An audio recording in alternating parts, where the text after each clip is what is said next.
What's up, everybody? Welcome to the Age of Quarantine. I'm David Castillo from Saint Vitus. You can follow me over at Confines World on Instagram. Thanks for joining us on this wonderful holiday weekend if you're in the United States.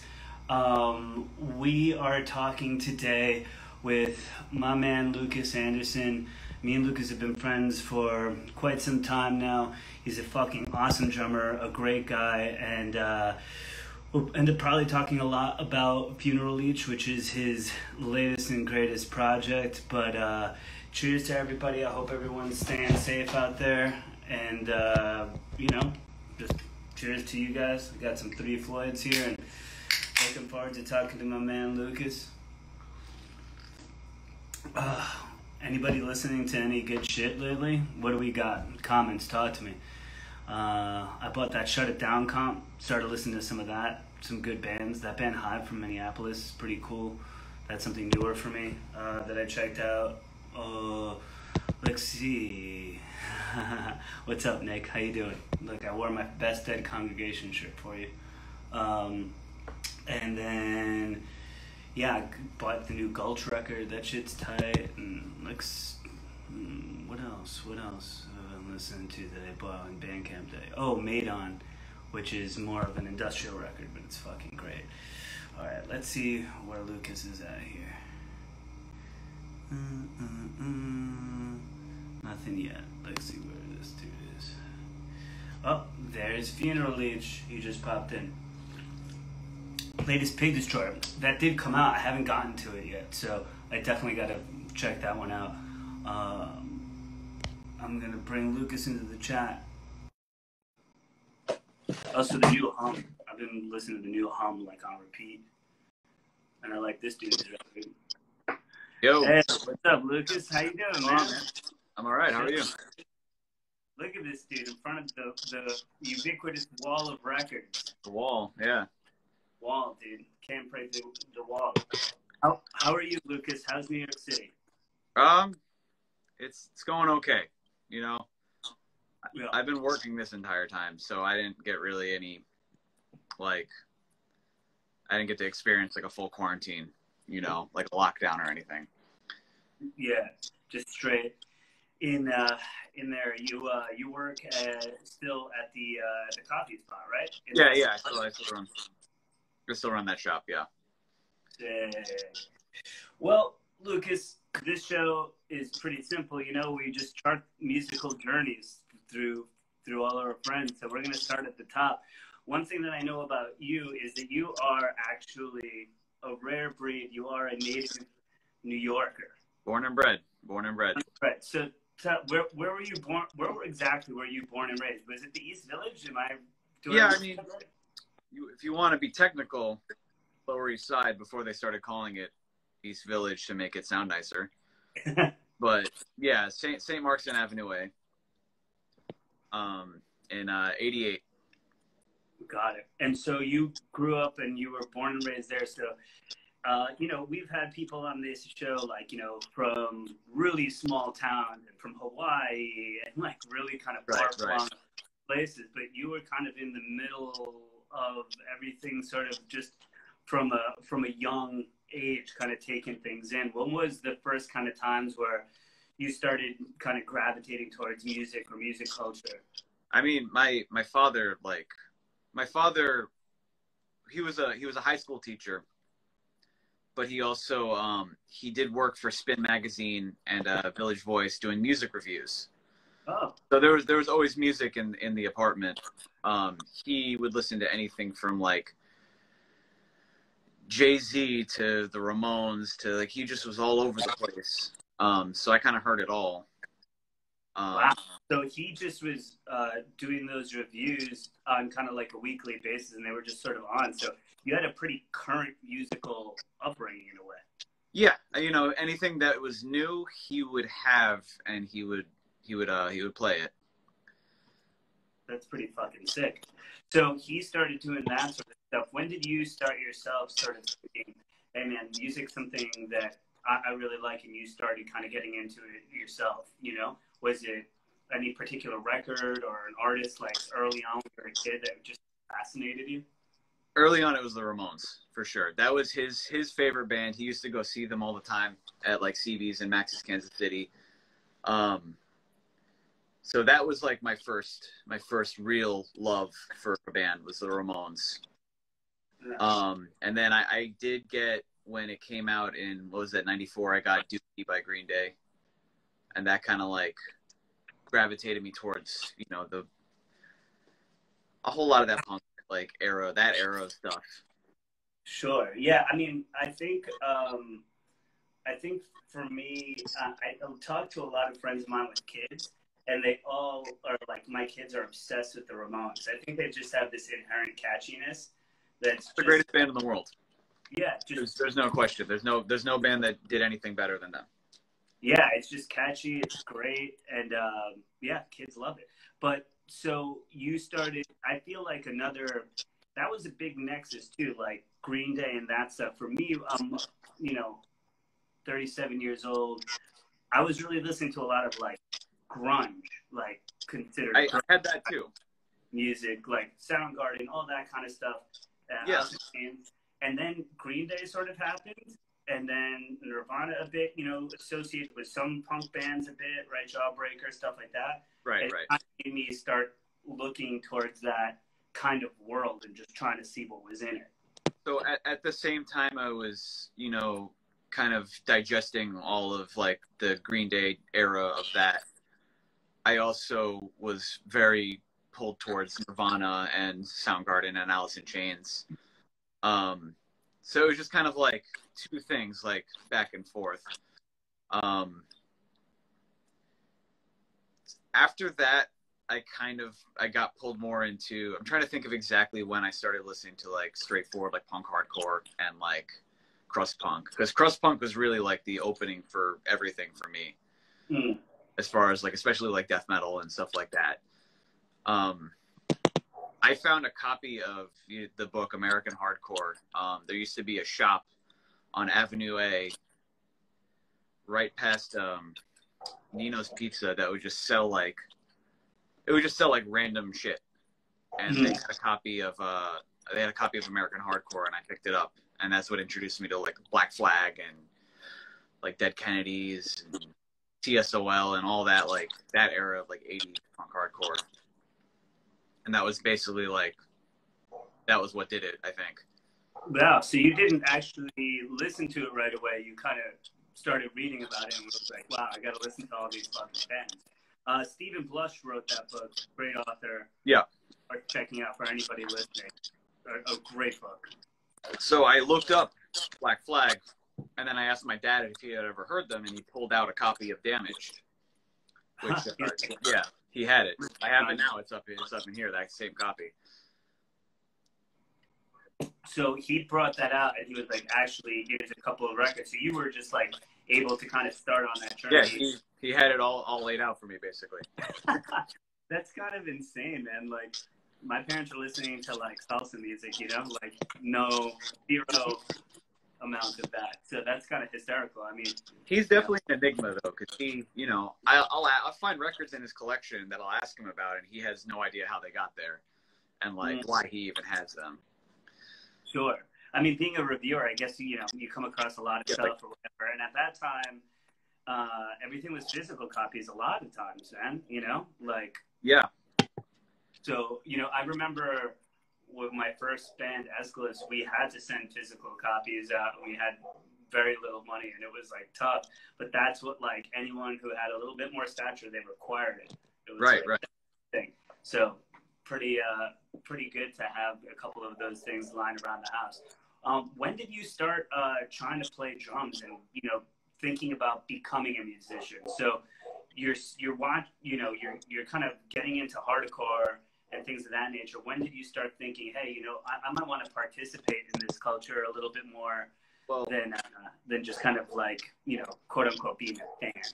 I mean, I was kind of forced into being a musician, which I'm not really complaining about, but my parents started me off with piano. I did piano for about 4 or 5 years, starting when I was like, I think 8 or 9. So that's how you can send me all those fun things. Yeah. I just started trying to reteach myself because it's been so long. But yeah, I'm like, Lucas is kind of doing his thing here a little bit, you know? just playing jump. Yeah. So eventually, I think he could tell that I wasn't super interested in piano, and so I tried guitar for a year or two as well with my mom's like old best friend, just like some hippie from the village. She was doing guitar lessons in the West Village, so I would go to her apartment like every week and try to learn guitar there. But eventually, they pulled out. My dad was in a band in the 70s called Tragic Flaw, and my mom lives upstate, and at her house they had the drum set that was from my dad's band. They pulled that out, and I spent hours playing on it, and that was it. So you just kind of like, yeah, you tried a couple of instruments, and you were just kind of, that was like the one that made you want to play for hours. It drew you in. Yes, and so that was kind of. I took lessons at my high school.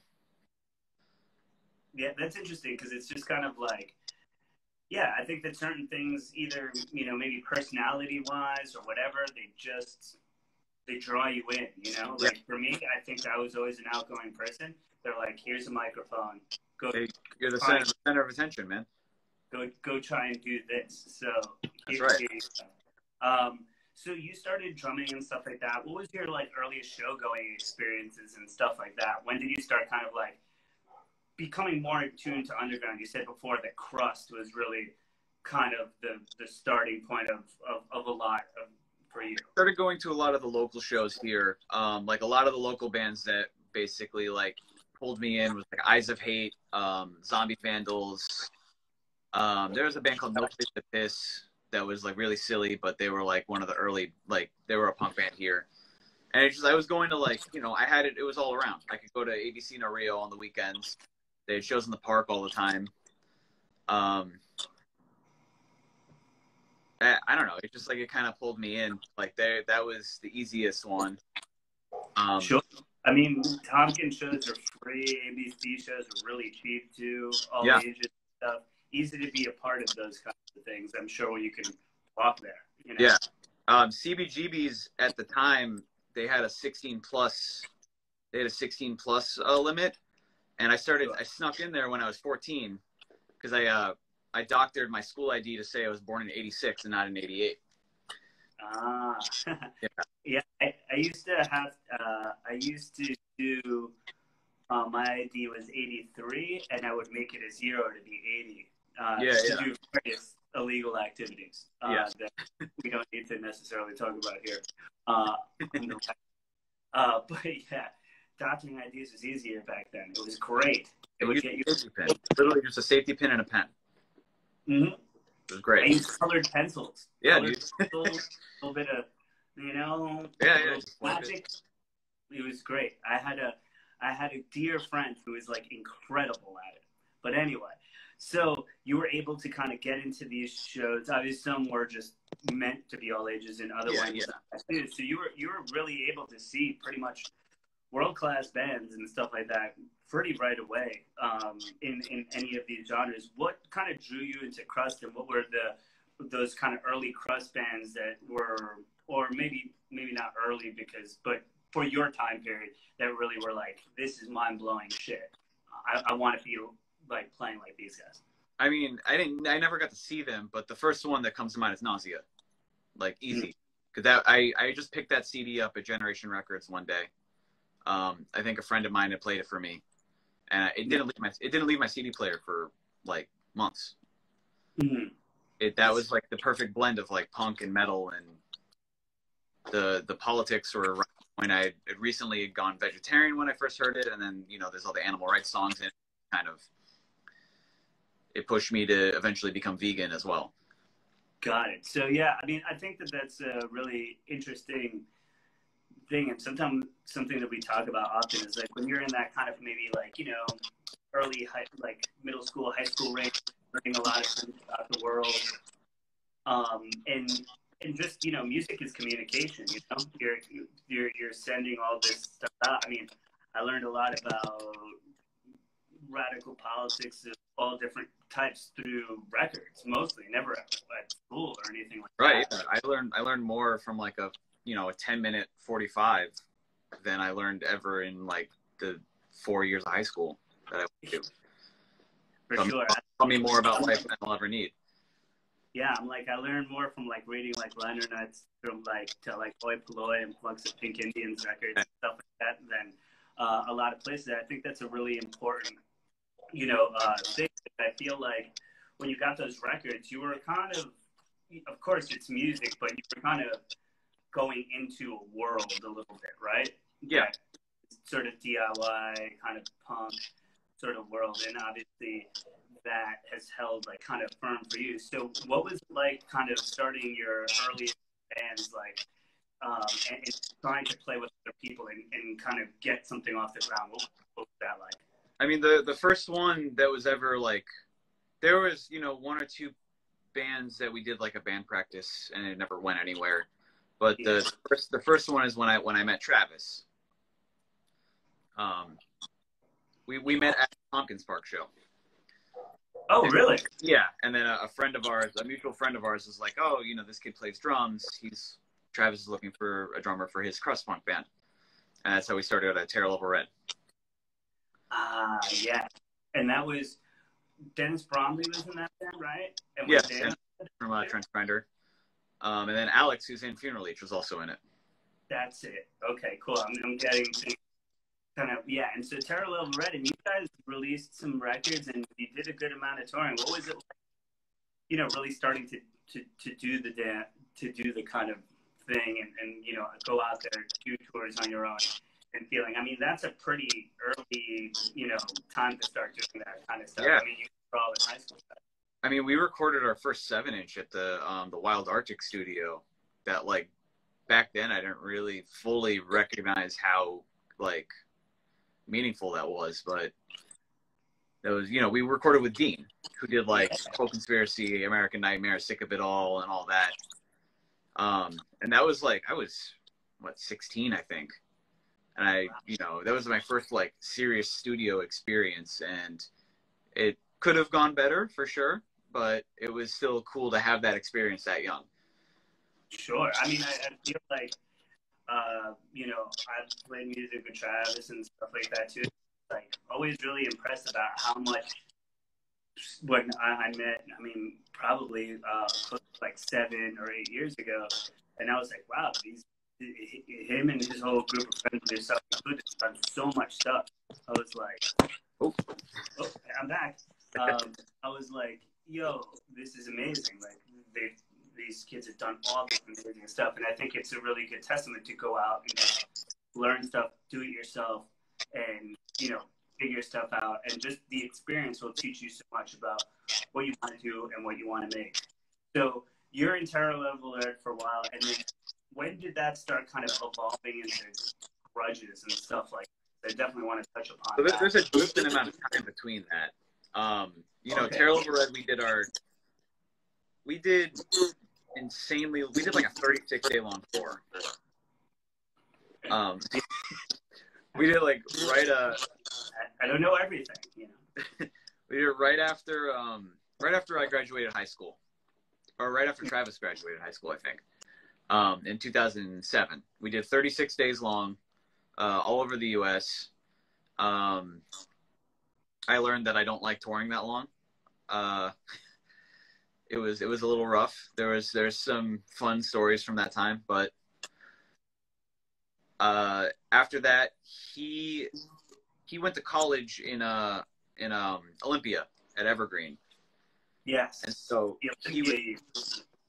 he was studying to do like audio engineering stuff, I believe. Mm. And I started doing a doom band that played a few shows called Black June. Oh, I don't know anything about it. Interesting. You guys ever go? Kevin from Funeral Leech was in that with me.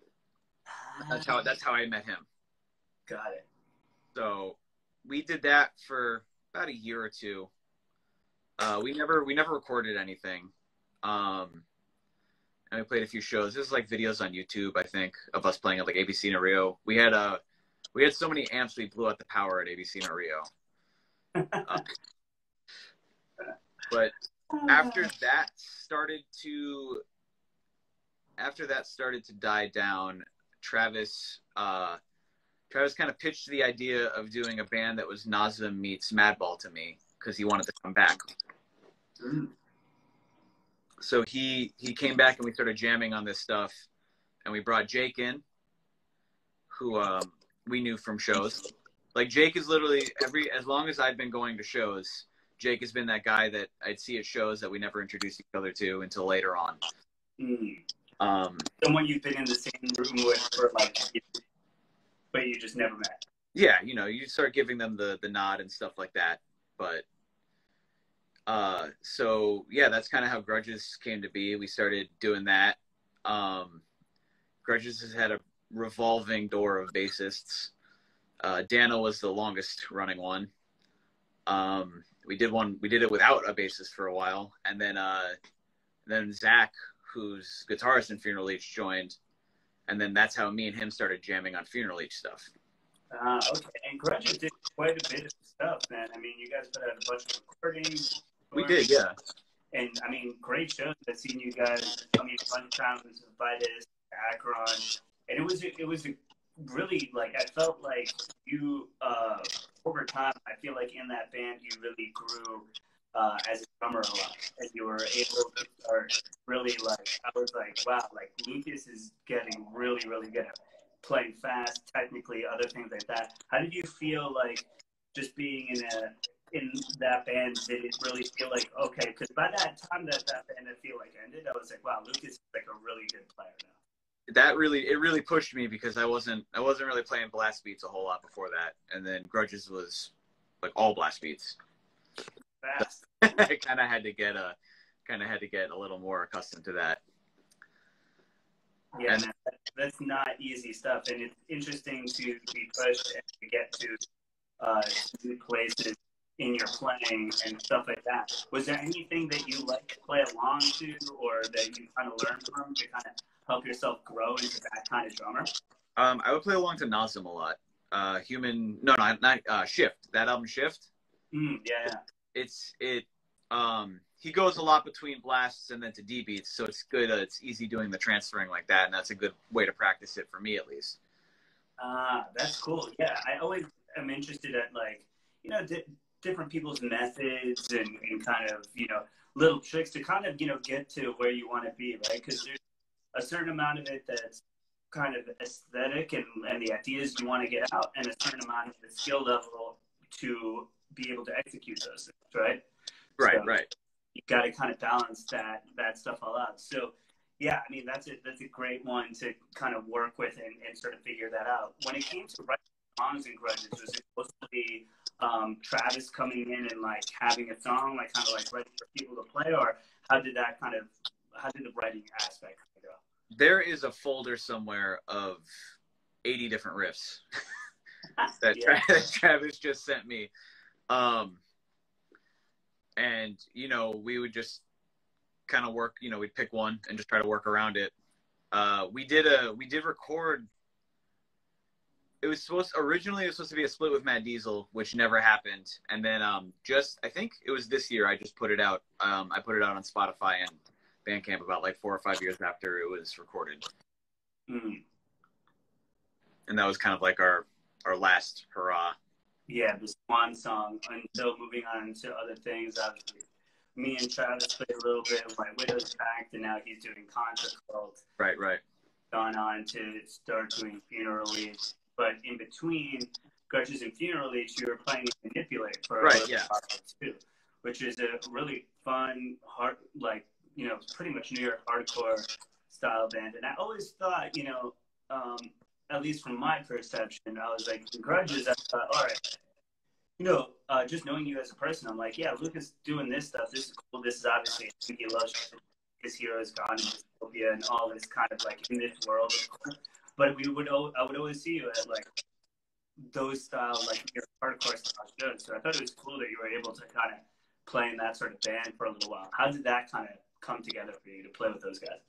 That came through Paul from Black Anvil. He kind of put me in touch with Busky, and Busky and Yvonne, and then we would meet up. It was like originally it's me, Busky, Ricky, Yvonne, and Corey Williams, and Nice. I would go out to Island to practice with them.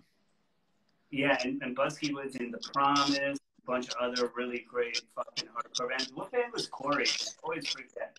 Corey was in oh my god, you're putting him like he was in Internal Affairs, and he was in Carry On, no? I think so. There was a West Coast band that, like, it's just escaping me right now, but Corey is fucking great. Awesome. And he's in Piece by Piece. Let's not forget that.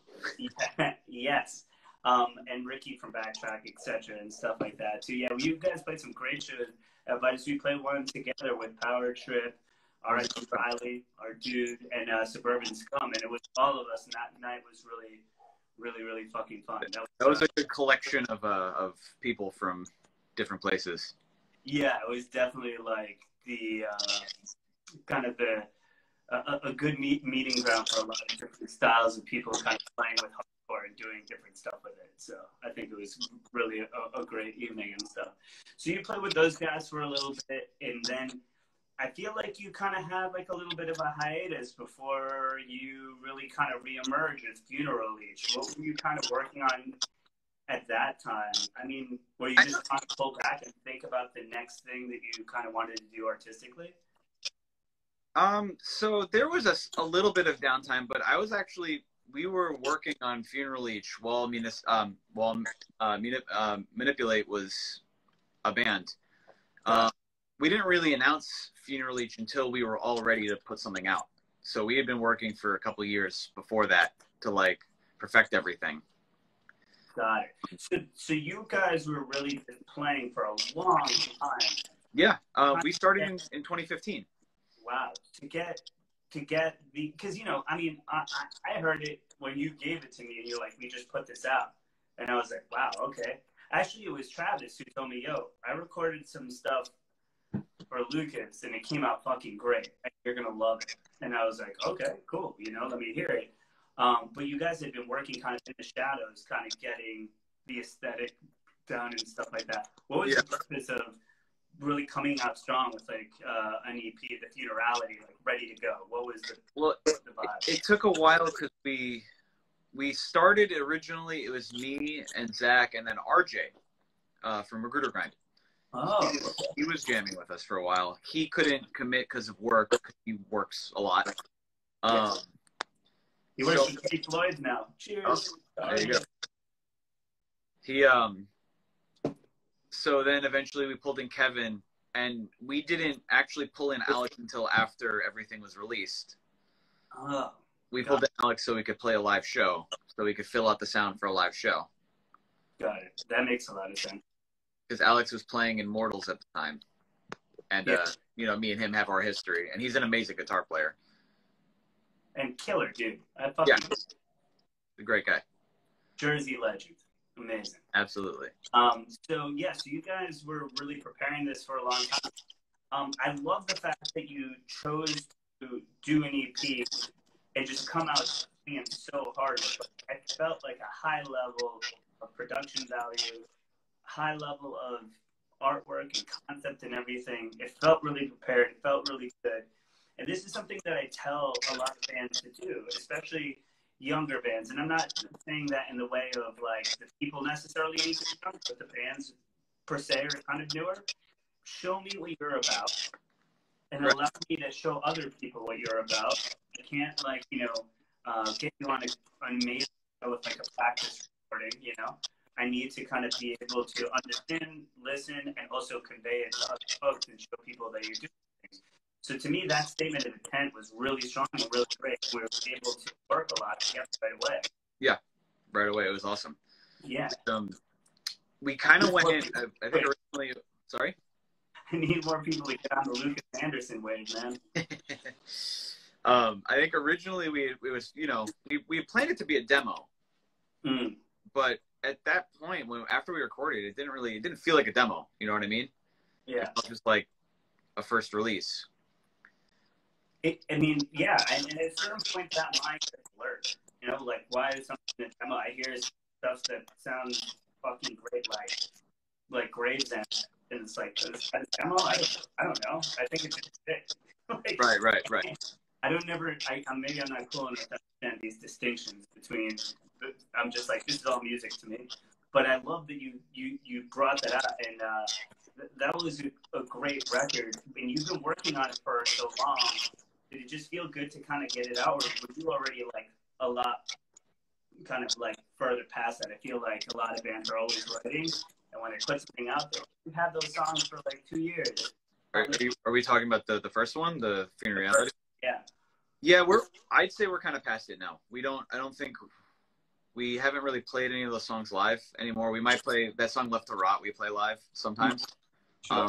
That's the only one I really still enjoy on it, but I feel like we've evolved like beyond it now. Sure.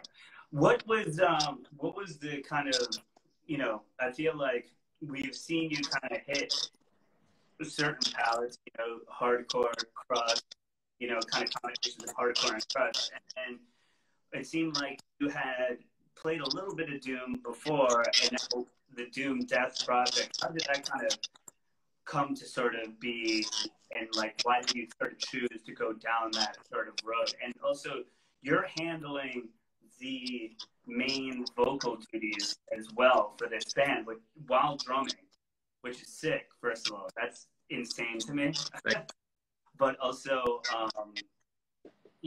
that's also a big choice too, to just be like, okay, I'm going to start singing and full stop. Did that sort of evolve for you? Well, in the Doom band that I was in with Kevin, I did vocals as well. Black June, yeah. Okay.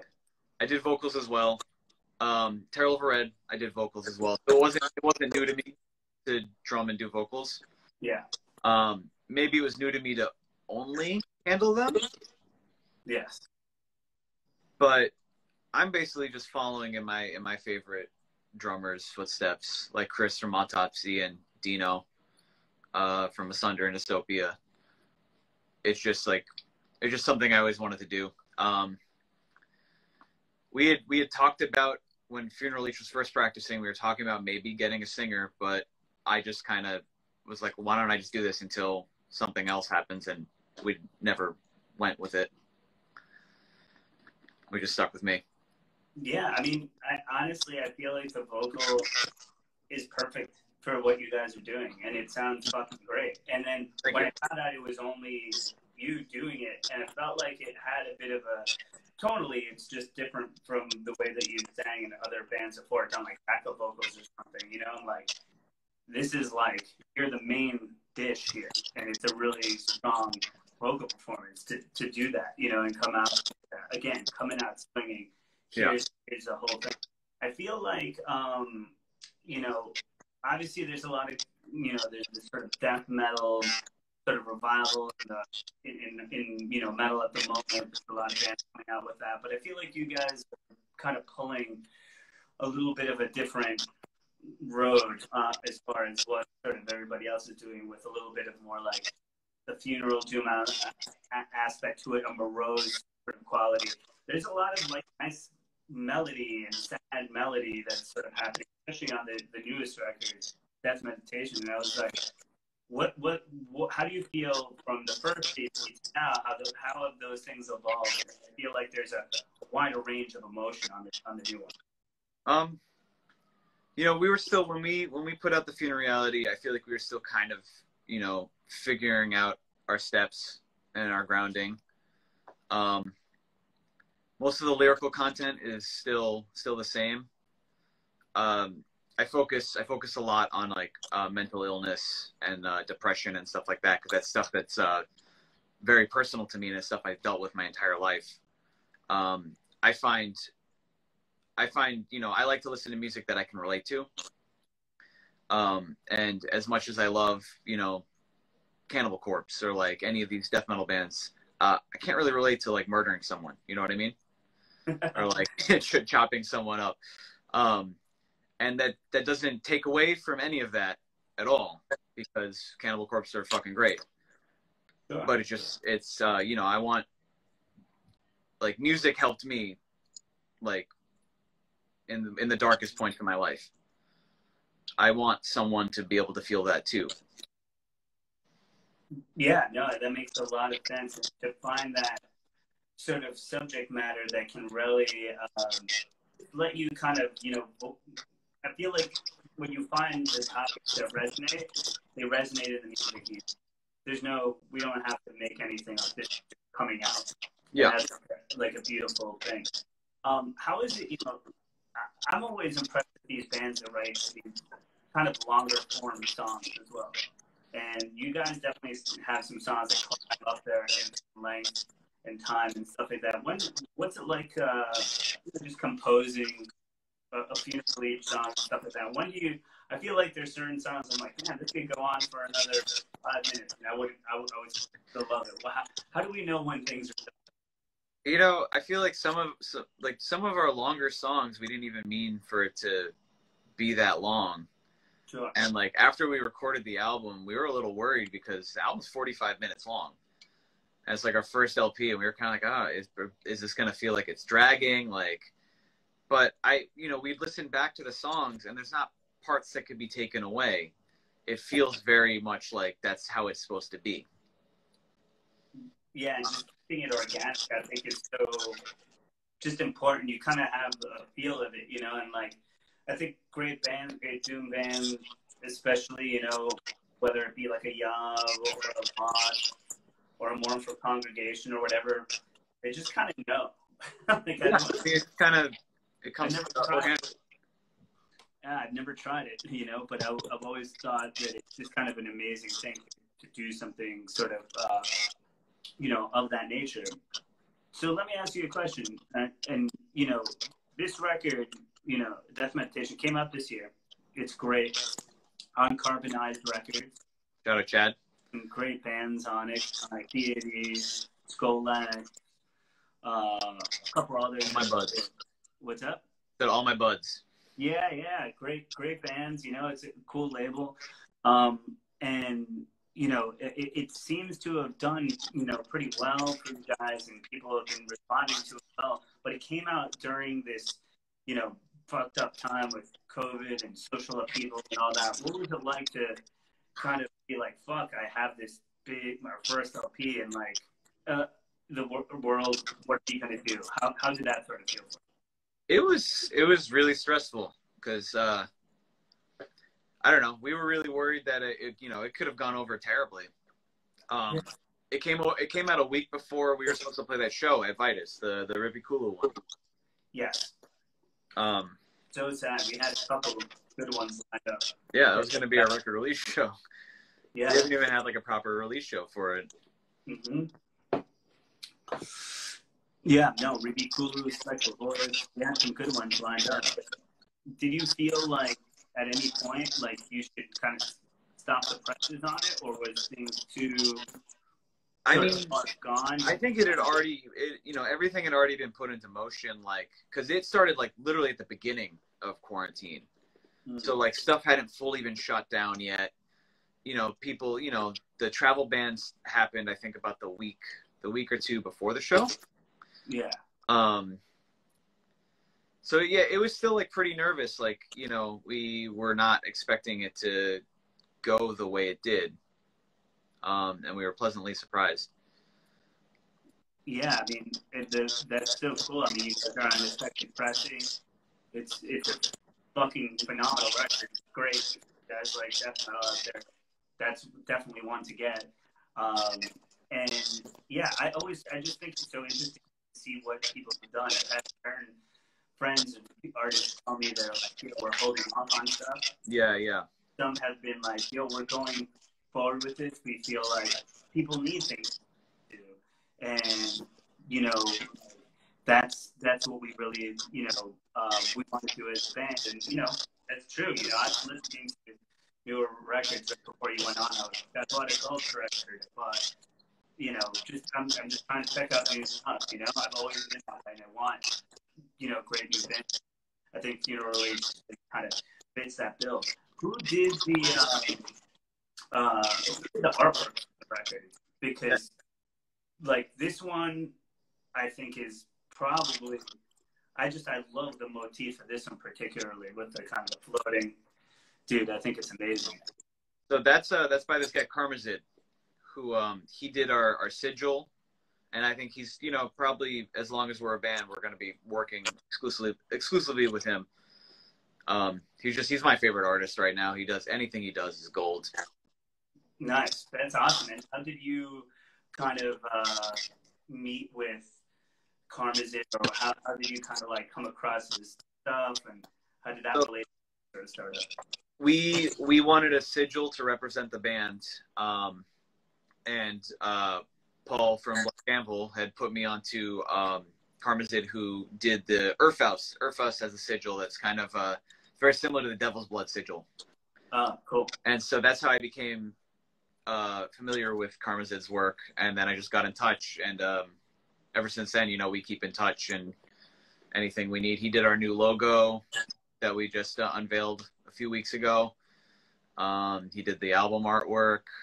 He's doing a shirt design for us at some point soon. And yes. he also did a shirt design that we just put out too. Oh, that long sleeve? The long sleeve is all his work because it's the album artwork, but then there's the short sleeve shirt as well is his work too. That's awesome. That's great. I mean, I feel like the aesthetic on this is really, really tight. It looks beautiful, and it really relates to just the concept of the record, death meditation, everything. It feels like something kind of overarching and strong. Was it meant to kind of be enveloped in like this really kind of all-encompassing package, or did those things sort of start presenting themselves as you were writing songs and lyrics and other things started kind of coming to you? So I had the general idea for the theme of the album, like when we started putting it together. Yeah.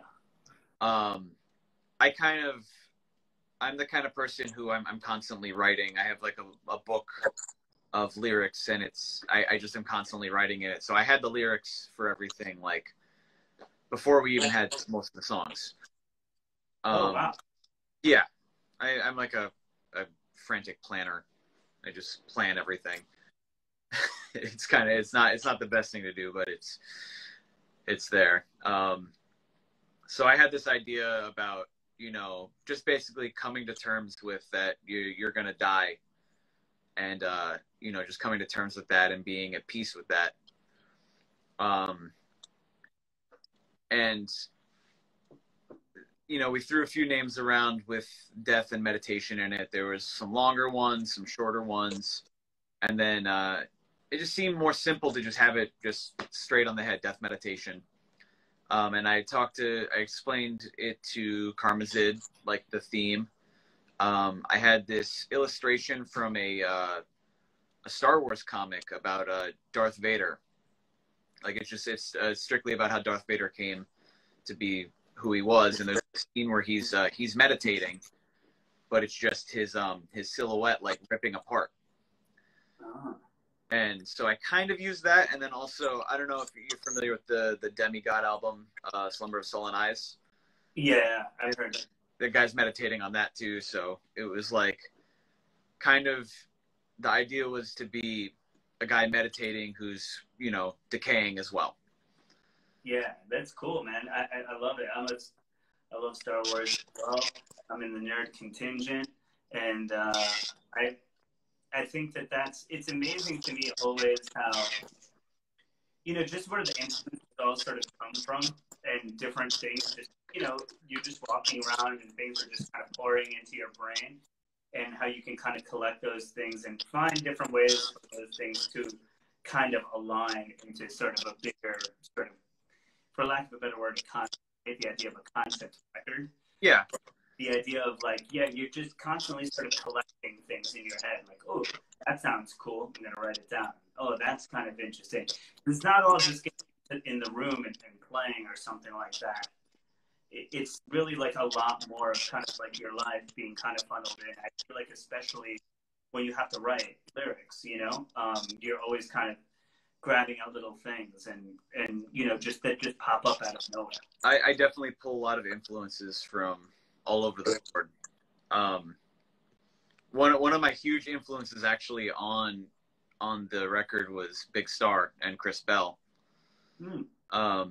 Chris Bell has a solo album called I Am the Cosmos, and that's That's the closing track of the Funeral Leech record is called that as well. Oh, interesting. That's cool. Yeah.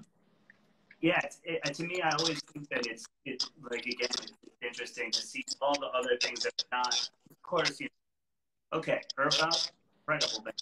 Yes. Black metal band from Norway and stuff like that. Cool. That makes sort of sense in the world, but I think it's really when people bring things from out of their sort of typical, kind of metal world and bring up these other experiences that you get the kind of uniqueness that I think you guys kind of tend to convey with your music and your presence with it too, Right. Like everything from the artwork, which I look at it and I'm like, here's a decaying guy floating, meditating and all this, like, it doesn't feel to me like, for lack of a better term, like your typical old school death metal band kind of like record or logo or vibe. And that makes me want to kind of look at it a little bit further and sort of peek. Wanted to ask you as well, speaking of just kind of like, peeking, sure. Have you been able to kind of get together with the guys and write a little bit more as well? It's interesting how, we spoke actually a couple months ago about this, just trying to be a band nowadays, right? I mean, you put out this great record, but obviously after that, it's always what's next. So yeah. What have you guys been up to? So at the beginning, we didn't practice for a while. Like the last time we had practiced was since like February. But Zach was continuously sending me riffs, and I was just putting electronic drums over them. But we just started a few weeks ago, actually getting back together, wearing masks and practicing and stuff. So we had two, halfway finished songs by the time we already met back up, just from stuff we were doing at home. And, yesterday we met up and we actually, I would say we're about 95% finished with one of these songs. Do you feel like you had to meet up in person to really like finish them? Totally. It was hard to kind of like, okay, you got it to a certain point, but like, man, you need to get back in a room to really iron some of this shit up. I was playing on an electronic drum set and I fucking hate those things. It's so yeah, no, it was really good to actually get in there and like actually play. Sure. I mean, nothing can kind of replicate it, and also you get these little moments, where somebody does something, you're like, wait, what was that? Do that again. Yeah, like that's the kind of shit that you just can't get this way. I mean, as much as we do our best to communicate and do everything else that we try and do in these times, it's like, man, especially in a band setting, like nothing. Those moments where you all of a sudden hit something and everyone's looking around like, yo, we're doing it. Right. I have been doing with Paul from Black Anvil. Me and him have been doing like a little side project thing that I think we're about ready to. We might announce pretty soon. That's great. I mean, that's the song that I listened to. Yeah, the thing I sent you. Yeah, it's fucking great, dude. I really like it. I love the outro, man. The outro, killing it. I'm like, dude, this is fucking great. And I just imagine you playing synthesizer, which gives me joy. I don't know why. I like it. But yeah, so tell folks a little bit about it. Is this just you and Paul right now? Just right now, yeah, it's just me and him. Realistically, we'd like to flesh it out to be an actual band. Like most of it is written in we have the demos written in GarageBand right now. At some point, I think I'm just going to record drums over it. But if it was ever to be like something we'd perform live, I think I'd just do vocals, which is something I've never really done in a band before. Oh, that's cool. Yeah. So you'd be writing the drum parts and maybe have somebody else play drums, and then you just take that. It'll be weird to see you stand up and play music, but I'm here for it. I'm good. It'll be weird to do it, but yeah. But the song is great, man, and keep going with that. We're all really interested. It seems like throughout this conversation, Paul has come up a lot over the years as different, at different junctures and stuff like that.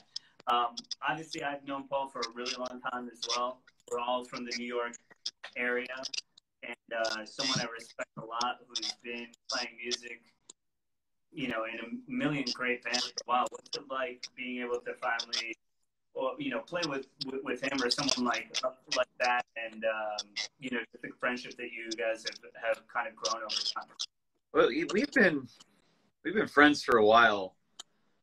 Like, he was just someone, you know, I was like the kid going to all the Death Cycle shows.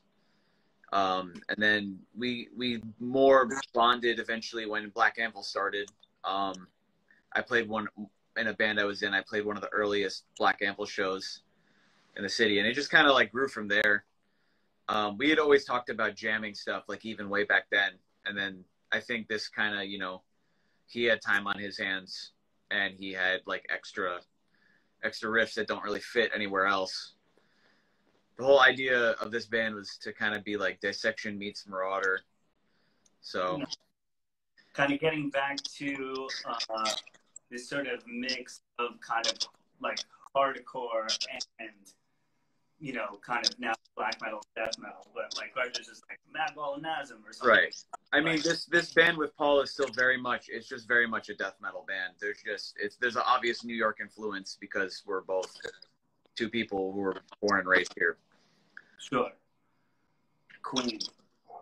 That's right. Man, together as one. That's right. It's a beautiful, beautiful thing, man. So we got just a couple minutes left here. Like sure. So as far as just kind of moving forward into the future, how do you feel about, I mean, I really think, Lucas, first of all, you guys put out an amazing record. It's awesome, and I wish we could sort of all work and do more stuff. That's obvious, like, right? But where do we sort of take it from here at the moment for yourself? Is it just really about working? Is it about, like, you for yourself? What are you going to occupy yourself for the next 6 months, you think? I mean, I guess we're just going to try to work on what's next for us, like what we're going to do next as far as, like, recording. You know, we're working on these songs. I don't think we want to do a full-length album immediately. Mm-hmm. Maybe an EP or something like that. But so something like a little bit shorter to kind of maybe bridge the gap between this record and the next one, for sure. Exactly. Of course, Paul wants an answer record always. Whatever. Oh, he can get it. He can go. It'll happen. Decide, man. Besides this, obviously, you like playing video games a lot. You like doing a lot of stuff. What have you been doing besides these quarantine? Any game tips? Anything that I should be playing on my PS4? Anything that I should be doing? Well, I got Ghosts of Tsushima. I don't know if you played that. It's like the samurai game that just came out. No. It's awesome, dude. It's basically like a Kurosawa film, but like playing it. Oh wow, that sounds fun. Dude, it's real good. I saw that Tony Hawk 1 and 2 came out for PS4. I just got that yesterday. I feel like I can't get it because I'm just gonna be lost, like in that world for like a long time. I'm kind of scared. It felt exactly like the first time I played it. God damn, that's awesome. Yeah, I have a really weird link to Tony Hawk's Pro Skater 2 because I have this like strong memory in my head of the day of 9/11. I got picked up from school and we walked. This is really morbid, but we got picked up from school. I walked down 2nd Avenue as people were walking up, and then I went home and we watched the news for a while. And then for me to forget everything, I played Tony Hawk's Pro Skater 2. Damn. That shows you how long ago it was. Man, I mean, I'll tell you my story. I had my first college test. So I took a test in college. All this stuff was happening. It was like an hour or so. And then I walked out and I walked into the cafeteria and I was like a freshman, you know? So like I had never really been around. And everyone was standing and eating. Like everyone's standing and eating. and I was like, whoa, people in college are like serious. They're like not even sitting down. They gotta like eat, standing up, or whatever. And then I started to watch what people were watching. Why is everyone watching TV? And then it hit me like what was actually happening, because I was just taking some weird poli-sci as something, you know. Right. So I was kind of in another planet on the island, you know, being like a kid. So those remasters feel exactly like the original. They just like look modern. Oh yeah, that's dope. I'm Yeah. good with that. Sure, and I'm definitely gonna probably have some time to kill in the next couple of months. Sure, but Lucas, thanks for joining us, man. Of course, man. Thanks for having me. Left. Appreciate it. You guys go listen to Funeral Leech if you like sick death metal. It's fucking great. Lucas, you've done fucking great. It's an awesome record. Everybody go get it. Don't be a turd. Talk to you later, Lucas. Peace. Yeah.